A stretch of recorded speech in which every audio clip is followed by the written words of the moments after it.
Hello Gujarati. હવે વોટ્સઅપનું પણ એક નવું ફીચર્સ આવી ગયું છે. તમારે વોટ્સઅપ પર વાત કરવા માટે હવે તમારો પર્સનલ નંબર સામેવાળા વ્યક્તિ સાથે કે કોઈ પણ અજાણી વ્યક્તિ સાથે શેર કરવાની જરૂર નથી. તમે સિમ્પલ એક યુઝર નેમ એમની સાથે શેર કરીને તમે વોટ્સઅપ પર વાત કરી શકો છો.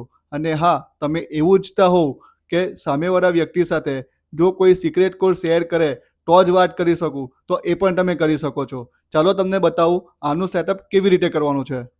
તમારે સિમ્પલ તમારા વોટ્સઅપમાં જવાનું છે, પ્રોફાઇલમાં જવાનું છે. પ્રોફાઇલમાં જઈને એડિટ પ્રોફાઇલ પર ક્લિક કરવાનું છે. ત્યાં તમને યુઝર નેમ દેખાશે. એ યુઝર નેમ પર ક્લિક કરીને તમે તમારું મનપસંદ યુઝર નેમ સિલેક્ટ કરી શકો છો. ત્યારબાદ એડિટ ઉપર ક્લિક કરીને તમે તમારો યુઝર નેમને ચેન્જ પણ કરી શકો છો.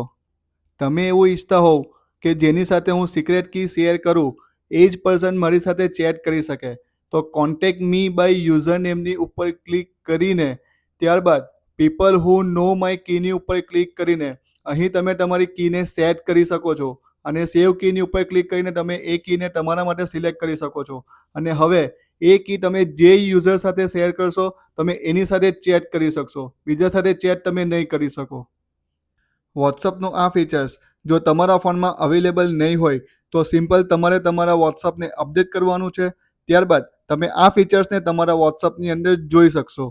અને હા, વોટ્સઅપનું આ ફીચર્સ તમને કેવું લાગ્યું એ કમેન્ટ કરીને મને જણાવો. અને હા, મને ફોલો કરવાનું ભૂલતા નહીં.